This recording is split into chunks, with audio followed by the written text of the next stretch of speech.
Hello, beautiful soul. You don't need to fix yourself. You only need to come home. Welcome back to Softening into Momentum. I'm Miki. This is week 5 of Permission to Be. And today, we're going somewhere that might feel very familiar. We're going inside the voice. You know the one. The narrator. The commentator. The one that runs a constant live stream of criticism in your head. The one that tells you that you already messed up, so you might as well keep going. That says you're not disciplined enough, not strong enough, not far enough along. The voice that compares you to everyone else and finds you lacking every single time. That voice. In season 2 of this podcast, we spent an entire series getting to know the inner critic. We learned that it's not our enemy, it's a protector, a frightened part of us with a megaphone trying to keep us safe the only way that it knows how. Today, we go further. Today, we don't just meet the critic. We start to transform it, to shift it from protector to guide, from jailer to companion. Because the way that you speak to yourself determines the life that you build. Take a breath, and let's begin.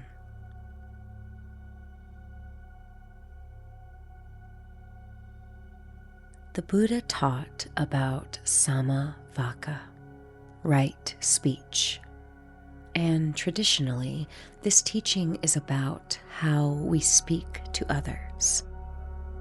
4 questions before we choose to speak. Is it true? Is it kind? Is it necessary? Is it the right time? Beautiful questions, essential questions. But here is what I've come to believe. Right speech begins inside. The way you speak to others will never be kinder than the way that you speak to yourself. You cannot pour from a dry cup, and the inner dialogue, that constant running narration, is either filling your cup or draining it. So let's apply the Buddha's test to your inner voice. Is what you're telling yourself true? Not true as in it feels true, actually true. Verifiable, based in reality and not in projection. When your inner voice says, "You always fail," is that true? Always? Every single time? In every domain of your life? Or is it a generalization? A sweeping, dramatic conclusion based on a handful of specific moments? Is what you're telling yourself kind? Would you say it to someone you love, to a child, to your best friend? If the answer is no, if you would never, ever say those words to someone you cared about, then why is it acceptable to say them to yourself? Is it necessary? Is this criticism serving a purpose right now? Is it helping you grow? Or is it keeping you small? Is it motivating you, or is it paralyzing you? And finally, is it the right time? Because even if there's a kernel of truth in the criticism, delivering it to yourself at 2 a.m. while you're exhausted and vulnerable is not the right time. Timing matters, even internally.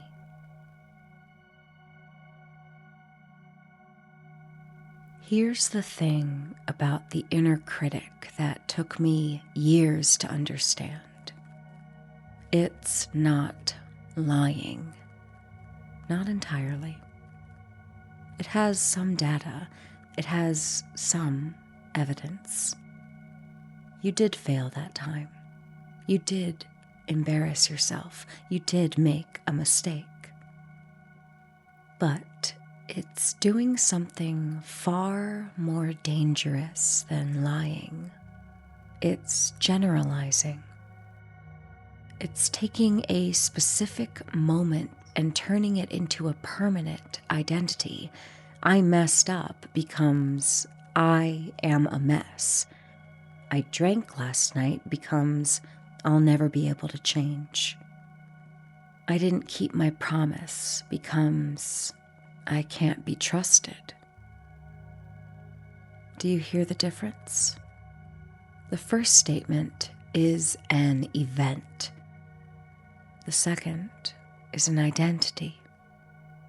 And language shapes identity more than we want to admit. The words you use about yourself become the architecture of your entire self-concept. They become the walls and the doorways and the rooms that you live in. And if those walls are built from I always and I never and I can't and what's wrong with me, then you are living in a very small, very dark house. Right speech toward yourself means rebuilding, one word at a time, not with affirmations that feel like lies to you. You don't have to go from I'm worthless to I'm amazing overnight. But you can go from I'm worthless to I'm struggling. From I always fail to this is hard right now. From what's wrong with me to what do I need? That's not positive thinking. That's accurate thinking. That's right speech.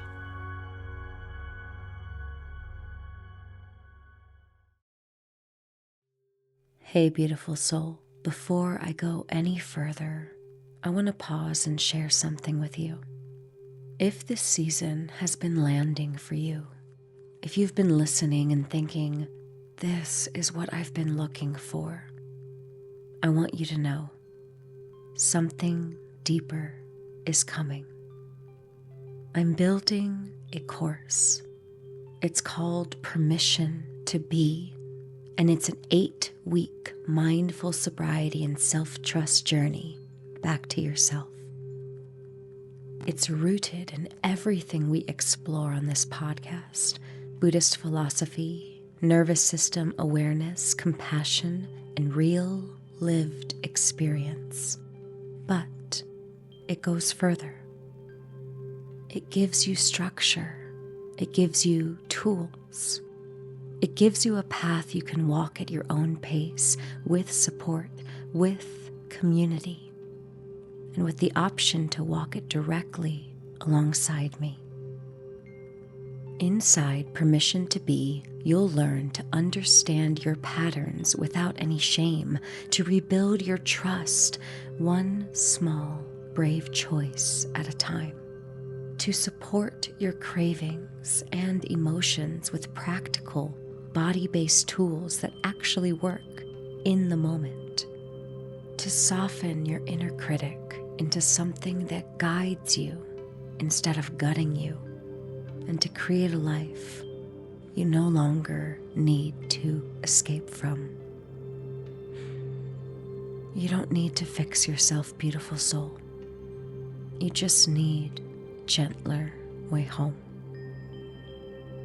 Permission to Be is coming soon. And if you want to be the first to know when it opens, including a very special group cohort offer for those who join early, head to the link in the description and sign up for the waitlist. It takes 10 seconds, and it means I get to keep you close as this all unfolds. Go ahead and sign up. I'll be right here. Okay, back to the episode.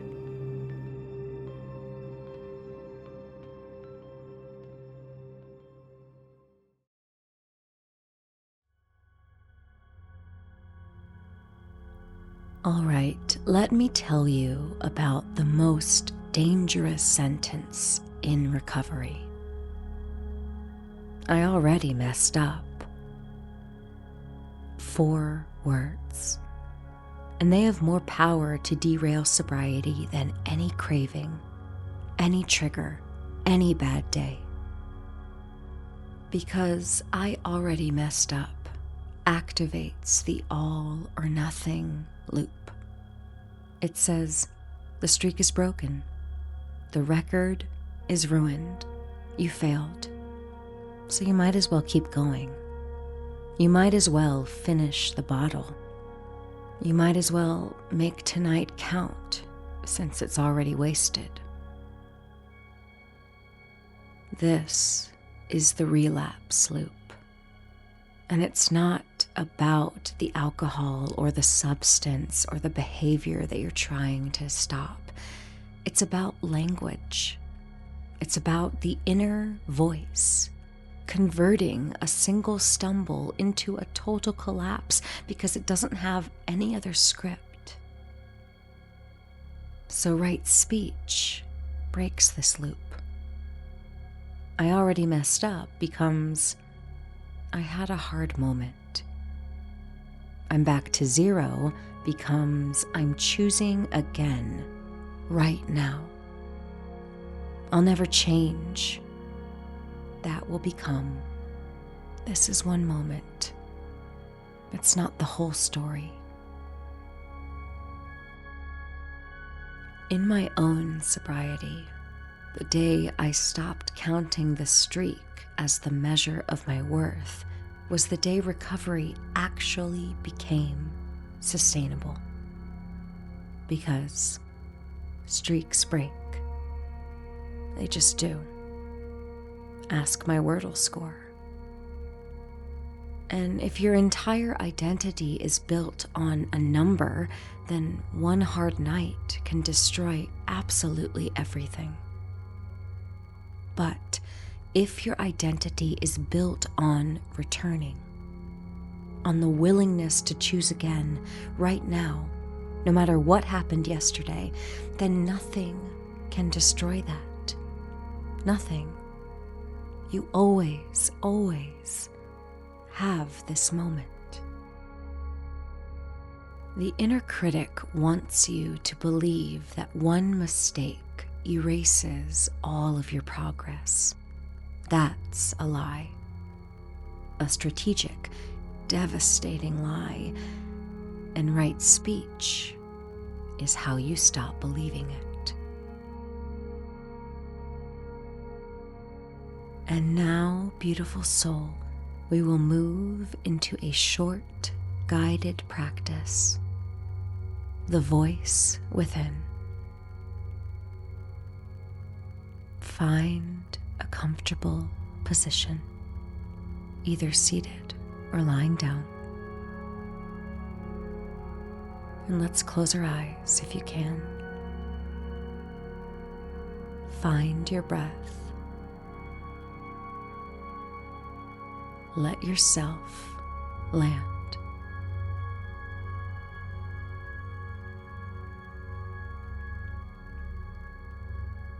Breathe in slowly and release it with a sigh.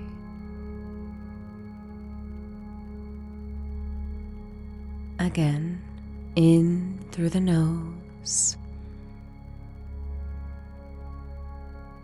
out through the mouth with a sigh. Let each exhale carry a little more weight out of your body.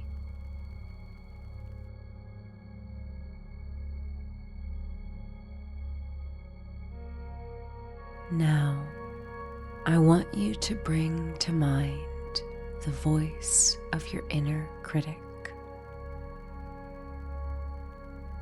the one that narrates your failures, the one that sounds so certain, so authoritative, so convinced of your inadequacy.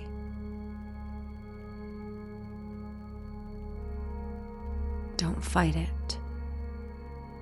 Don't silence it. Just notice it. Like you're sitting in a theater and the critic is on stage, performing its monologue.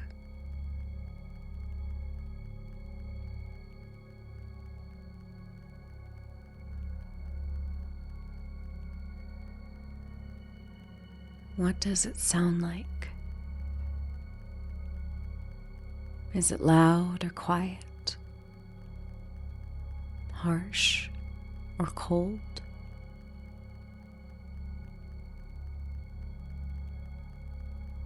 Does it sound like someone you know? Maybe a parent, a teacher, an ex.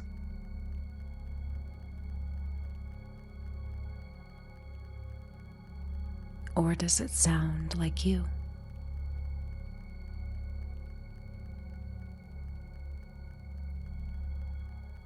Just notice.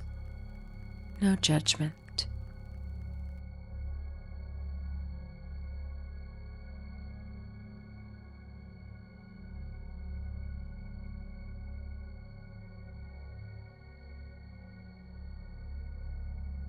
Now, I want you to imagine standing up from your seat in the theater,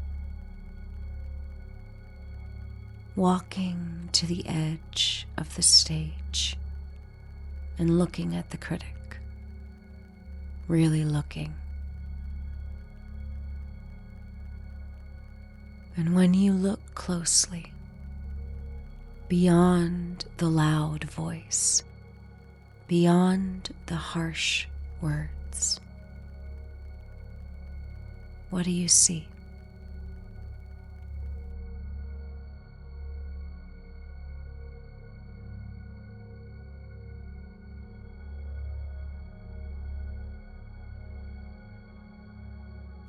Maybe you see something small, something frightened.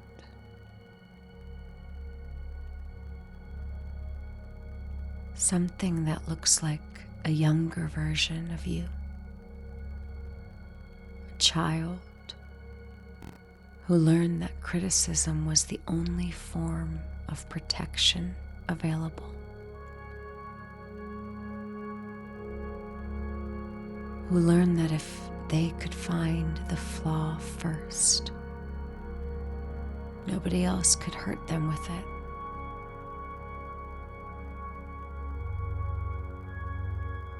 Look at that part of you and say, I see what you are trying to do.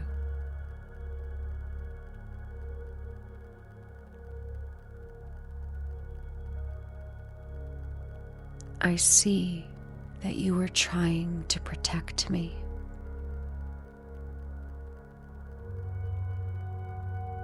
I see that you were scared.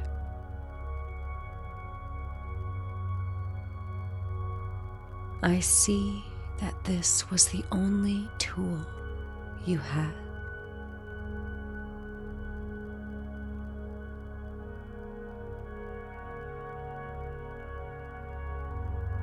Now, say, thank you. And I have other tools now.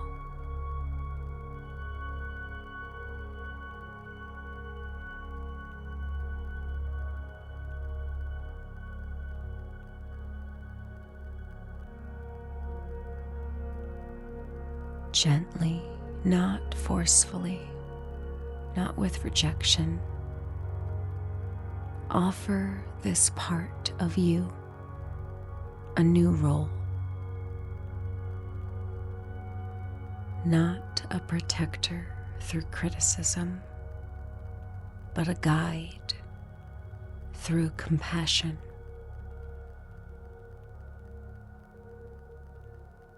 Not the voice that tears down, but the voice that says, this is hard, and you can do hard things. You stumbled, and you can stand up.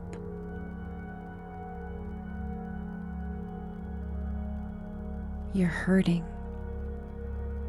and that makes sense.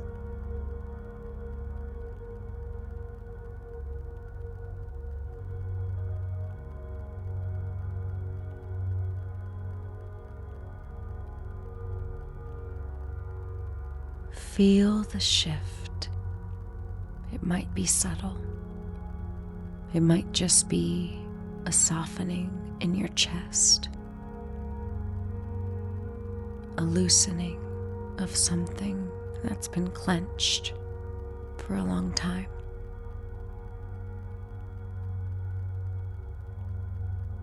And let the new voice speak. What does it say?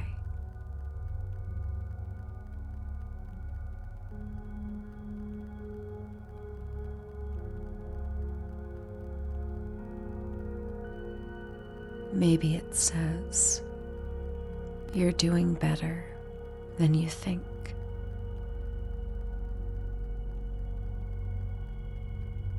Or maybe simply, you're still here, and that matters.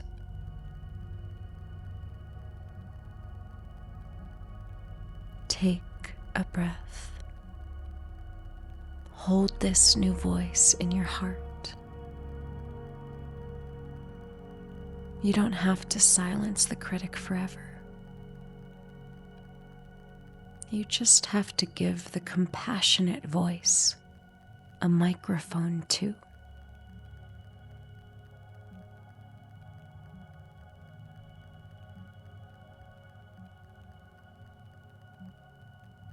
Slowly coming back to the room. Feel your body, your breath, your hands. And when you're ready, gently open your eyes.